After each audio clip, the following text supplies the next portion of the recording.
All right. All right. Thank you for joining this webinar. We will take you through the storyline around Cloud ERP and Salesforce and Financial Force and how the HR module is sitting within this whole ecosystem.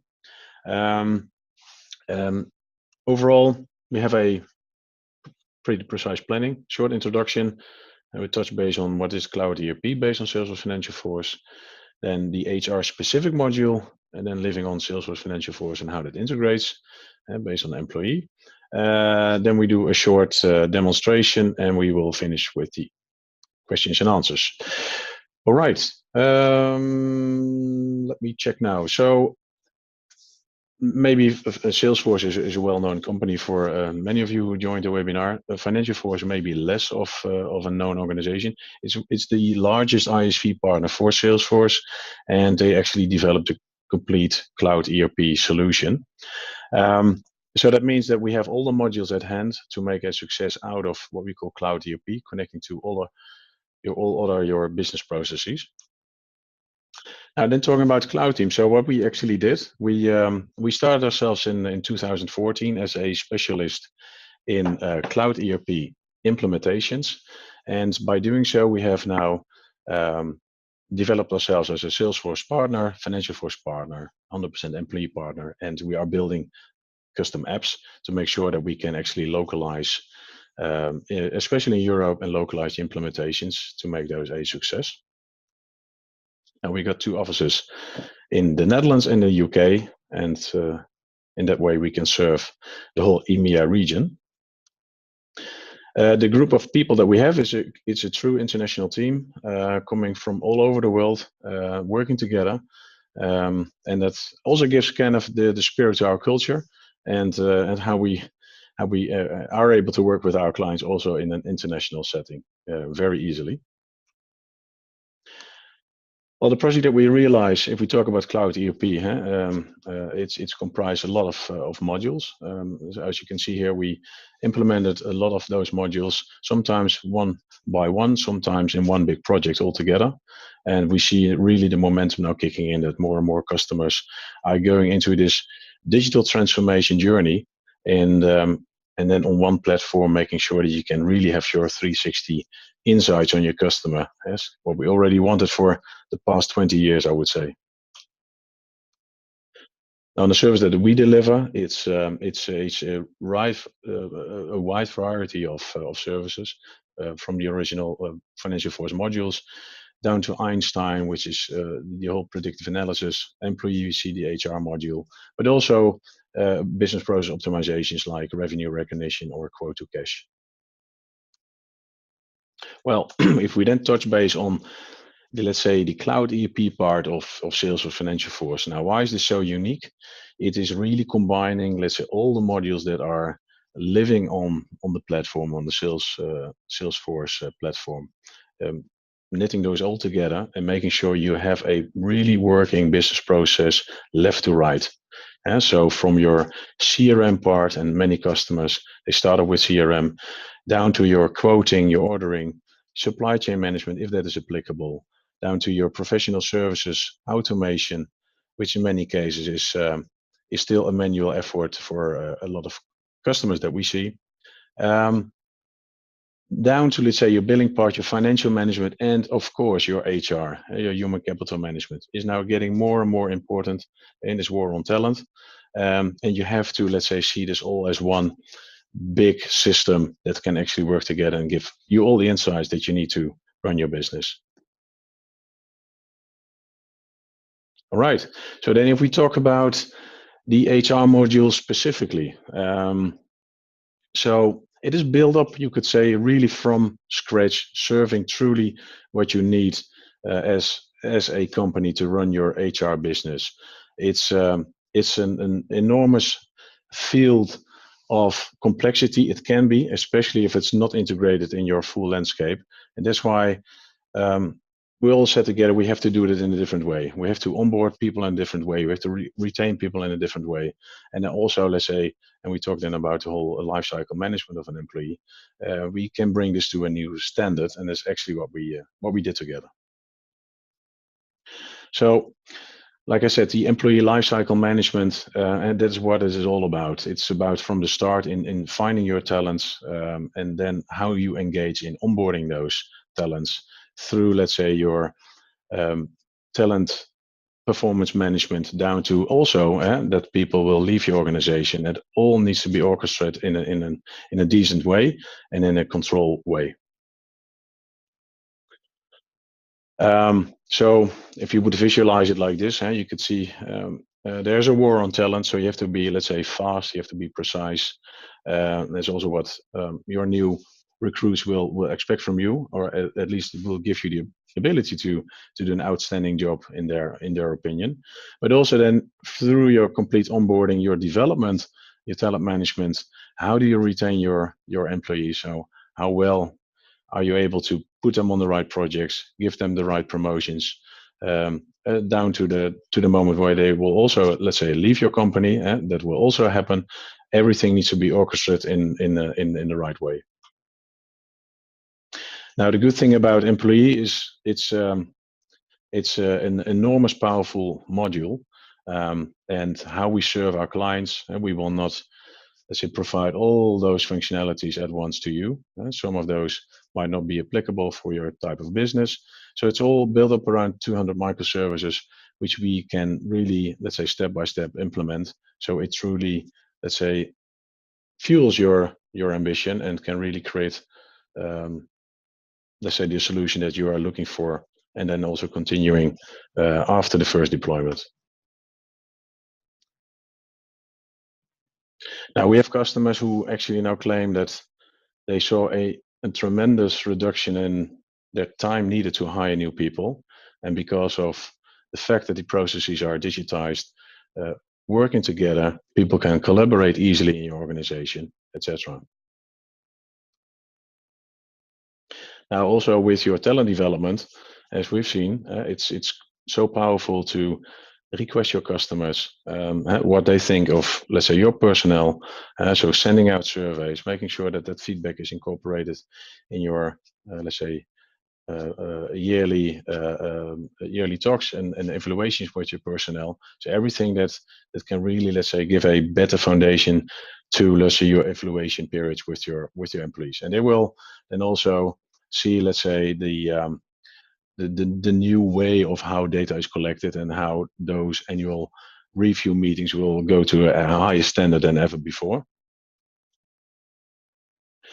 Now, if we talk about the topic of time and absence management, is also something that needs to be, let's say, like an Uber experience. It should be simple. It should be easy, and that's exactly what employee can deliver towards your employees. Online, mobile, any direction is possible to do what they need to do.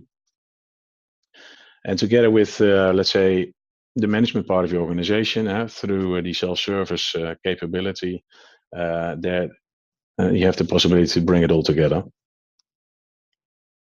Now, let's say with all your processes in place, with all the data that you will actually get into your system, then it's also about artificial intelligence and your business intelligence. So what type of reports could you pull out of your system? What type of insights will it give you? So that's what we see, the new way of steering your organization, and then specifically in the HR part. So how do people perform? They were promoted. Are they indeed and also successful in their new level in client projects, for instance? Now here you see now kicking in the uses of Einstein, which is the predictive analysis that you can get out of your system if you have it implemented in the way that we would like to do with you. Now, then the last slide on the slide part before we move into the demo part. So where employee integrates with Financial Force, a couple of items. We will not go in detail here, but a couple of items make it very specific. Now, one is that once an employee becomes available as a resource, your hiring was done, it automatically becomes part of your resource pool in your PSA module. So this here where you can see how HR works together with your PSA module, which is your professional services automation module. Now that's of course very handy if you have a lot of projects kicking in and you want those recruits to be and to be visible in your resource pool as quickly as possible. But also, if employees take time off, for instance, you also want to let's say pull them out of your resource pool. They are not available, and that is the automated orchestration what takes place in the backend part.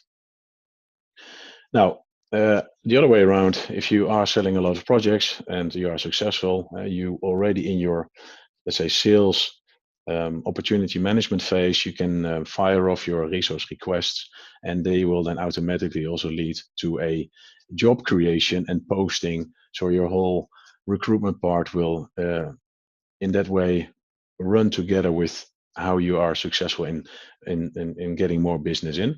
And that's obviously something that will give you more ability to grow even quicker if you have the orchestration of resourcing and business and your funnel management in one hand. Now, then also going back to the finance part of Financial Force, obviously with everything around your employee, also paying out of the reimbursement of the employee. The finance module FFA is then also working seamlessly together with your PSA module and your HR module. So in this case, as an example, if you would have a project running, expenses filled in by employee, that will be billable or non-billable on those projects, and that will be handled by PSA. If it needs to be reimbursed, it will be handled via the FFA module. Also, if it needs to be reimbursed or, let's say, paid by the customer, an invoice will be sent out via the FFA module to the customer. So there you can see really how everything can and will work together. And in our ambition, it will lead to your digital transformation and bringing you the business success as you will be looking for. All right. So that gives me and brings me down to the short demo. So and then I will stop presenting my screen and I will give the floor to Roel. So Roel. Everybody can hear me now, and I will start sharing my screen.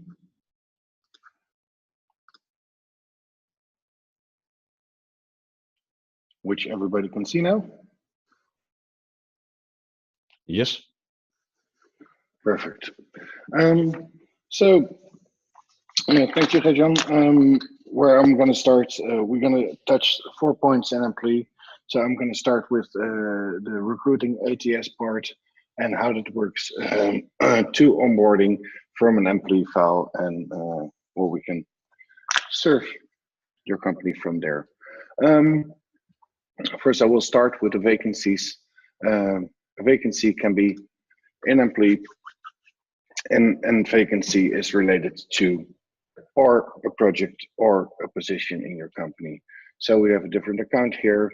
In that account, we have the requirements, which is pulled out from the position, and we have all the information in here on composition, location, and what we want to show. From here, we go to the related list so we can see directly how many job applications were on this vacancy already, where we post this vacancy. And if we post this vacancy, we can post this vacancy directly to your website. So you can see, for example, the vacancy here. All the information here is directly coming out of employee, where people can start in their job application and come into their own candidate profile.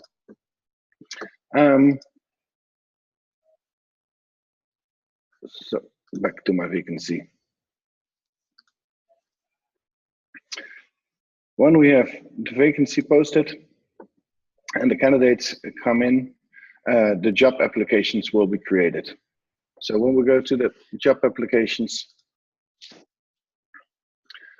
we can see directly where the information, when the candidate came in, if there are interviews scheduled with him, the notes and attachments he left on the website, when the job application was posted, when he came in, and we can go to the candidate summary, where we have short information about his profile and the details how we can contact him. Of course, everything is 100% built on the Force.com platform, so we have the activity based on every module of every object in employee.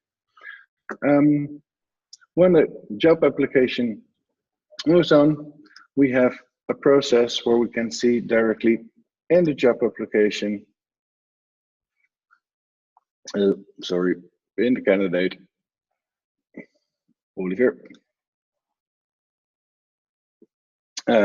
where he's available, if he's available, where his time on date and on time, and we can have an overview of his languages, education, if we had matches before on other projects, employment history, interviews we've done before, candidate pools, the skills, so we know everything about this candidate, so we can make sure we can have a match.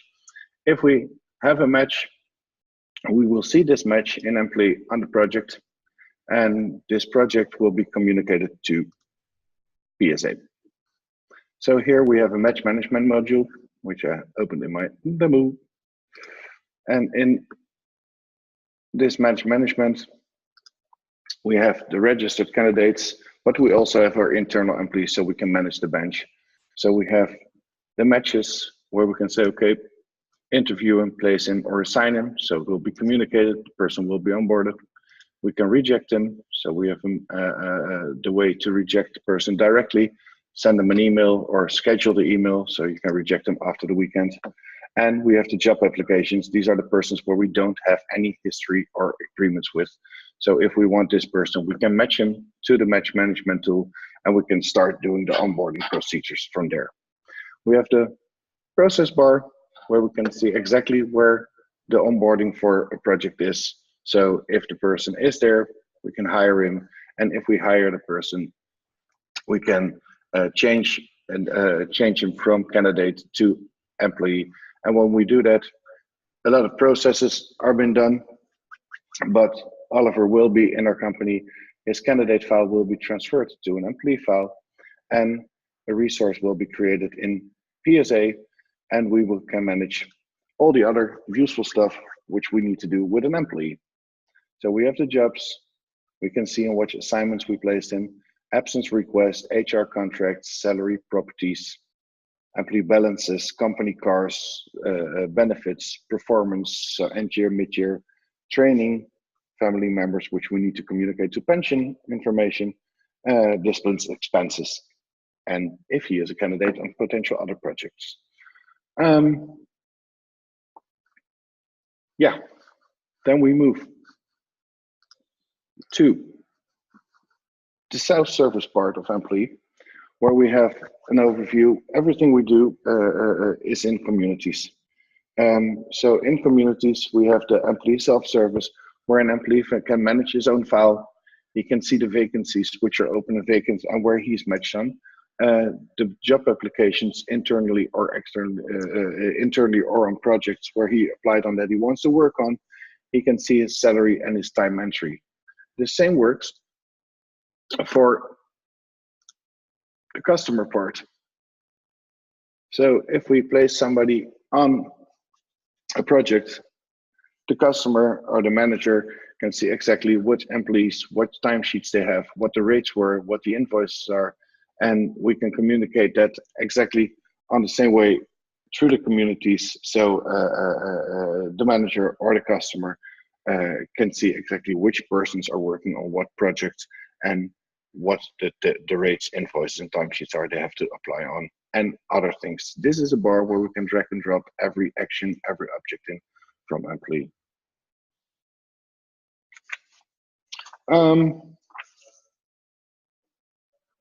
Any questions?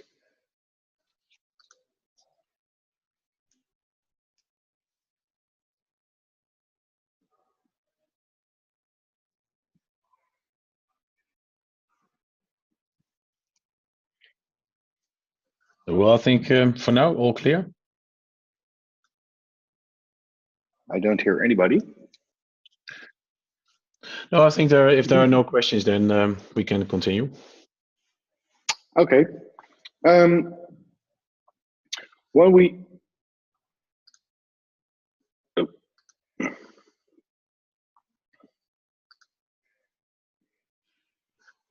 Oh.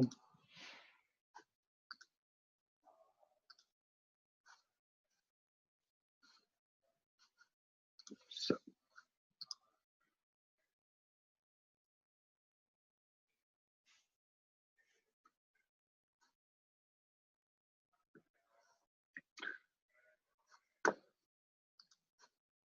Where did I? Hello. Sure. Yeah, otherwise maybe you can yeah. to try to show. No, what I wanted to show is the organizations, so we can work with the organization chart internally with the employees. We can have the positions where we can move positions from in the organization chart. We can change people from different jobs in the organization and to other organizations. Yeah, I was following my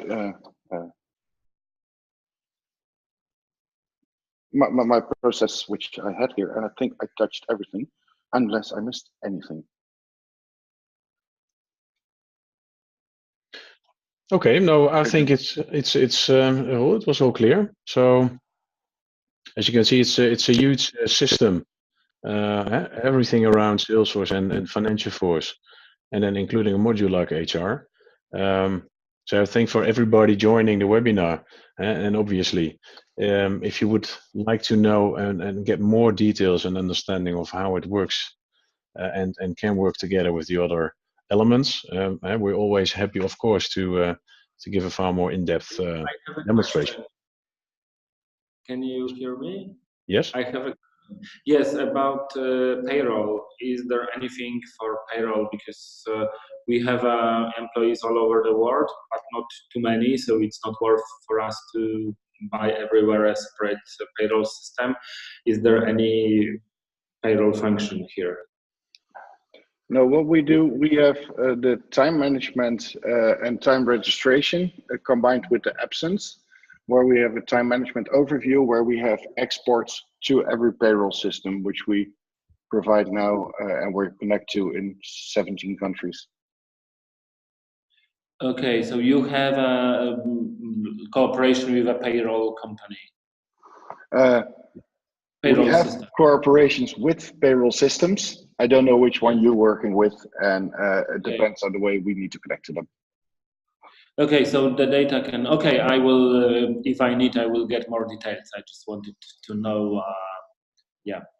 Yeah, and that's a good question. It's a good question, and we've seen initiatives for, let's say, companies in the past who try to create one generic kind of payroll service, and all of those initiatives failed because it's per country so specific and can be so complex that we also made the decision to have a hard cut, but to make it very, let's say, a very lean and robust process where, like Roel said, with the export capability and then connecting to your local payroll provider, it's still one seamless operation, but the complexity of your local legislation, so to say, is then handled by your payroll local payroll provider. Yeah. So the goal of employees is to send gross information to your payroll provider, but we manage all your labor agreements per country, where we can have an overview of all the details of normal time, overtime, expenses, additional costs, social costs, so we can send that information gross to your payroll provider, so they only have to do the calculations to net salary.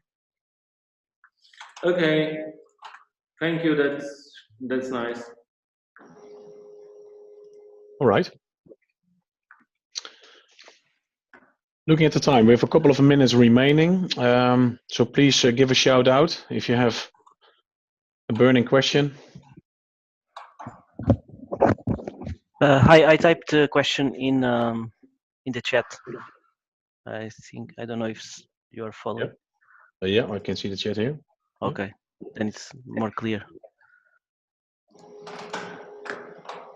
So the question in our case is even more complex. First, number of hours on top, go to flex time pool. Yes, so we have a flexi time pool. So the first additional hours on top of the normal work calendar are booked into this flexi-time pool without any approval. If it's beyond a certain threshold, then it needs to be approved so that it goes into the pool. And then, of course, the employee can ask for compensation, and it will be deducted from this pool.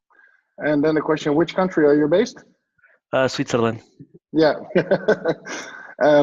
The flexi time, we manage that for more companies, also for companies in Luxembourg.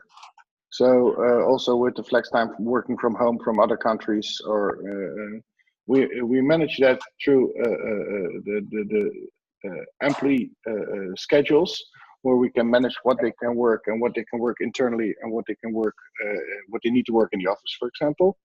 The registration of the time will be by the candidate itself, and also in the labor agreement and in the company schedules, we calculate if they are working according to the flexi time. So for example, Luxembourg, you work in Luxembourg, but you're from Belgium, you only can work 30% out of Belgium, but in Germany it's 25 hours, I think, 25%. So we can do those different calculations for the flexi time. Okay, so it's easy to keep a balance of these additional hours and deduct it when employees book. Yes, and you will have an announcement when people are crossing the maximum of their home working time, for example. Okay, okay. Good. Thank you. It's clear. Okay.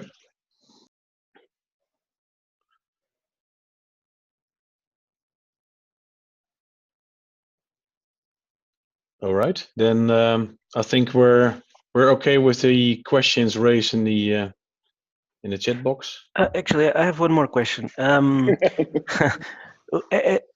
There is also the possibility to track time in PSI, I believe. So if at the moment we, in the scope of the current project, we just have PSI, but we are considering to extend it and have the employee.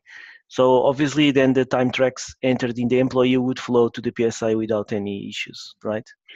This is exactly the same platform. So we will, the time entry employee will do the personal time of an employee.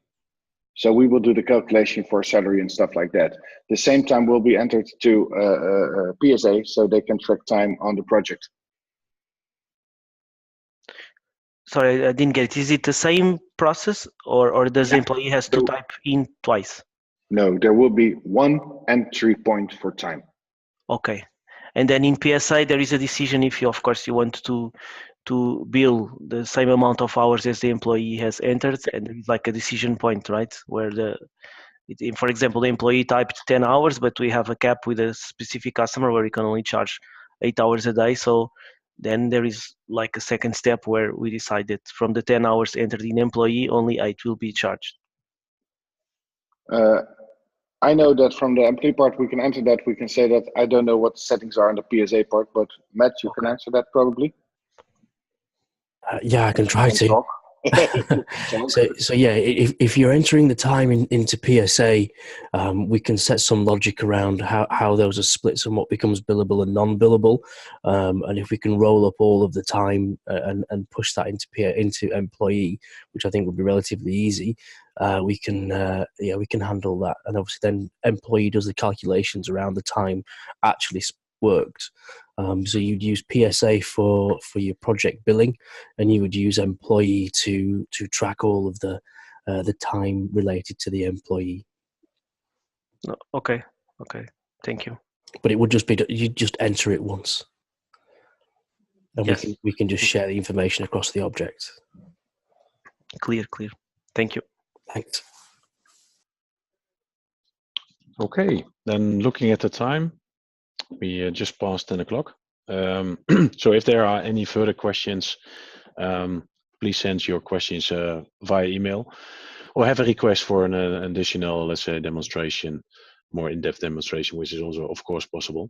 So I would like to thank everybody for joining this webinar, and hopefully we will meet and greet in the next webinar that we will organize. Okay, bye-bye. Thank you. Bye-bye.